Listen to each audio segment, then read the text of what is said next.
جو لوگ اللہ پر ایمان لائیں، کہیں کہ ہمارا رب اللہ ہے، پھر اس پر جم جائیں، ان پر فرشتوں کا نزول ہوتا ہے، نہ کوئی غم کرو نہ خوف، خوشیاں مناؤ جنت کی جس کا تم سے وعدہ کیا گیا تھا۔ اللہ کی ربوبیت پر اطمینان جب انسان کو ہو جاتا، میرا رب اللہ ہے، ربی اللہ، انسان کے لیے نہ کوئی کھٹکا، نہ کوئی خطرہ، نہ کوئی خوف، نہ کوئی حزن۔ جو کچھ ہو رہا ہے کس کے اذن سے ہو رہا ہے؟ اللہ کے اذن سے۔ اللہ کے اذن کے بغیر پتہ تک نہیں ہلتا۔ یہ کوئی اندھا بہرا مادہ نہیں ہے جس سے مجھے کوئی خوف ہو۔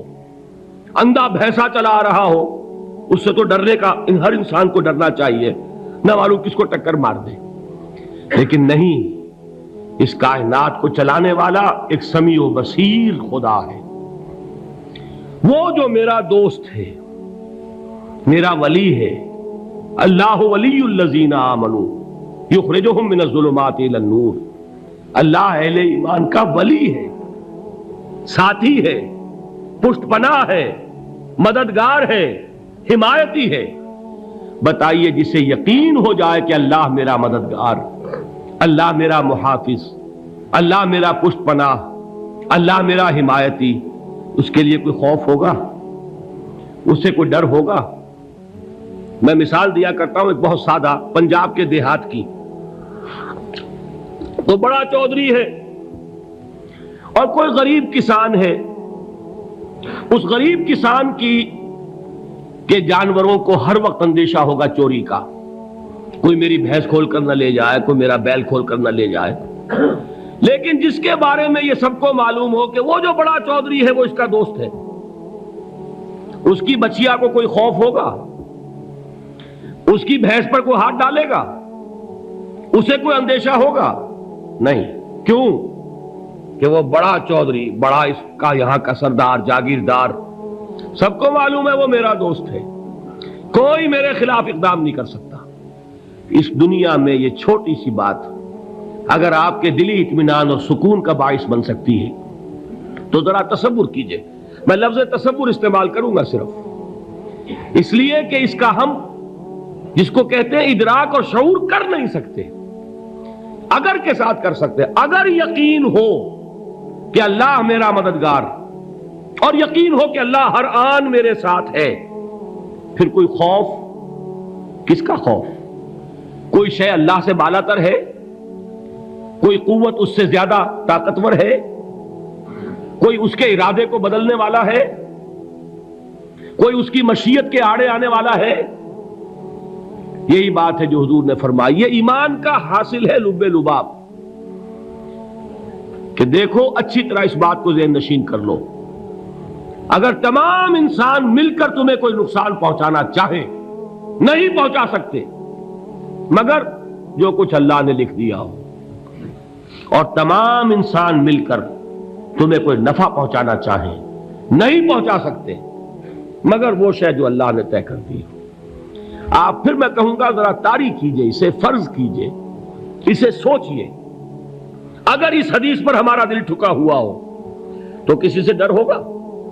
یہ مجھے نقصان نہ پہنچا دے، یہ میری رپورٹ خراب نہ کر دے، یہ میری انکریمنٹ نہ رکوا دے، یہ میرا یہ نہ بگاڑ دے، یہ میرا یہ نقصان نہ پہنچا دے۔ اس کا ڈر، اس کا ڈر، اس کا خوف، اس کی خوشامد، اس کے لیے جا کر طرح طرح سے اپنی عزت نفس کو ذلیل کروانا اس کے سامنے، یہ سب کچھ کیوں کرتا ہے انسان؟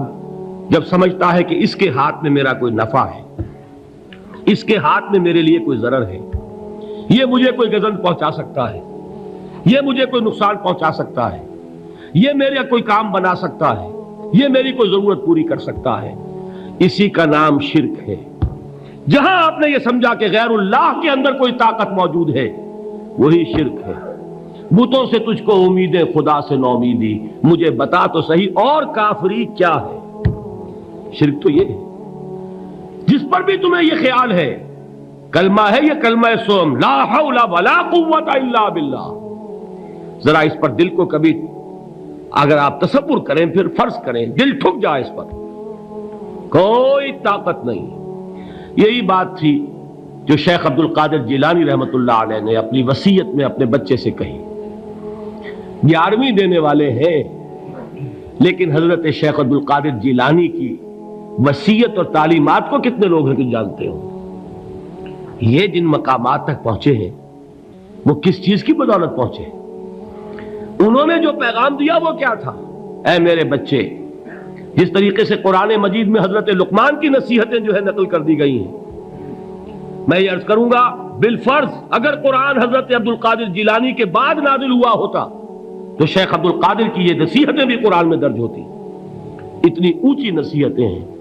اے میرے بچے، اس حقیقت کو ذہن نشین کر لے، لا فاعل فی الحقیقت ولا مؤثر الا اللہ.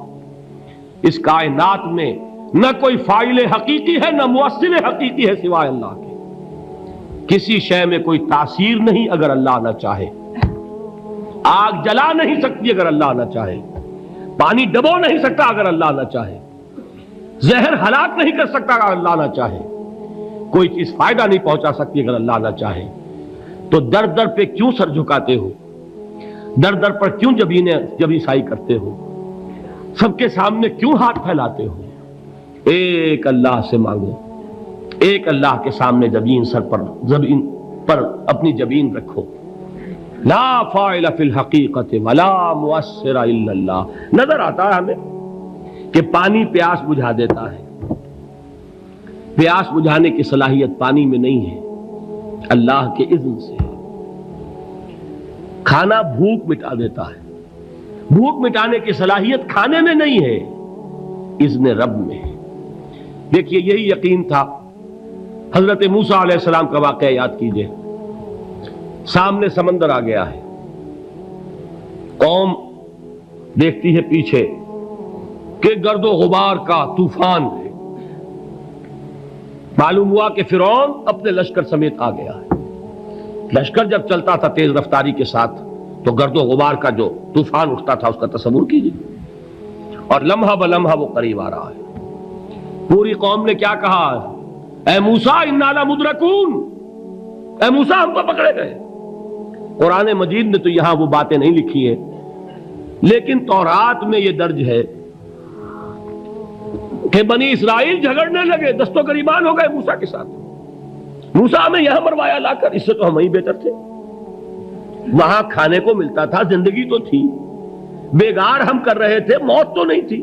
اب جو کچھ ہوگا اس کا تصور کرو، جس طریقے سے ہمارے ٹکڑے اڑائے جائیں گے. تو لڑ رہے ہیں حضرت موسیٰ علیہ السلام سے. یہ تورات کی تفصیل ہے. قرآن میں صرف اتنا آیا ہے، پریشان ہو کر انہوں نے کہا انا لمدرکون، موسیٰ ہم تو پکڑے گئے. اس وقت موسیٰ کا جواب کیا ہے؟ کلا ان معی ربی سیہدین. نہیں، میرے ساتھ میرا رب ہے، وہ راستہ دے گا. بتائیے کہاں راستہ نظر آ رہا ہے؟ یہ ہے ایمان بالغیب. راستہ نظر نہ آئے تب اللہ پر یقین ایمان ہے. جیب میں پیسے ہوں اور تب دل کو اطمینان ہے تو ایمان کس پر ہوا؟ پیسے پر، اللہ پر نہیں. جب وسائل و ذرائع نہ ہو اور پھر یقین ہو کہ اللہ مسبب الاسباب ہے، وہ اسباب کا پابند نہیں ہے، وہ اسباب کا محتاج نہیں ہے، اسباب اس کے محتاج ہے. اگر یہ یقین ہے تو اللہ پر ایمان ہے. یہ نہیں ہے تو تمہارا ایمان اسباب پر ہے، وسائل پر ہے، ذرائع پر ہے، مادیات پر ہے، اللہ پر نہیں. اس وقت کہاں راستہ تھا؟ کوئی راستہ تھا؟ سمندر ہے اور ادھر سے لشکر آ گیا ہے. کلا ان معی ربی سیہدین. اب دیکھیے ایمان کہہ دینا آسان ہے، ہوا معکم اینما کنتم، جہاں کہیں بھی تم ہوتے ہو اللہ تمہارے ساتھ ہوتا ہے. لیکن اس کا یقین قائم ہو جائے تو زمین و آسمان کا فرق واقع ہو جائے. یہی بات ہوئی حضور کے ساتھ. غار ہے، چھپے ہوئے ہیں محمد الرسول اللہ اور آپ کے وہ یار غار ابو بکر صدیق رضی اللہ تعالی عنہ. اقبال نے حضرت ابو بکر کی شان میں چند اشعار کہے صرف، لیکن واقعہ یہ ہے کہ بھاری بھاری نظموں پر اور قصیدوں پر بھاری ہے. طویل ترین نظمیں اور قصیدے ہوں ان پر بھاری ہے. ہمت